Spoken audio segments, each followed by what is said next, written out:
Hi, good evening po ma'am. My answer in assignment number 1, yes of course. You need to be limit all the teenagers. Why? Because we have become mental health issue, academic performance deadline, cyberbullying in online dangers, reduce physical activity, and real life interaction. Uh, you have a possible solution.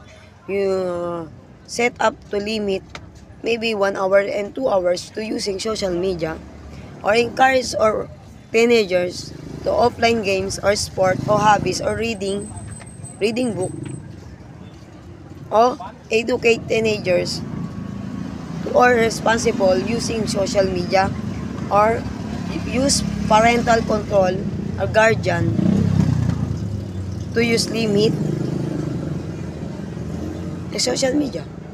Uh, yes, my answer, there shall be some level of limitation on teenager use of social media to ensure there will be in while social media can be beneficial of communication, education, and entertainment, excessive or unregulated use can lead to negative effects such teenager all the teenagers.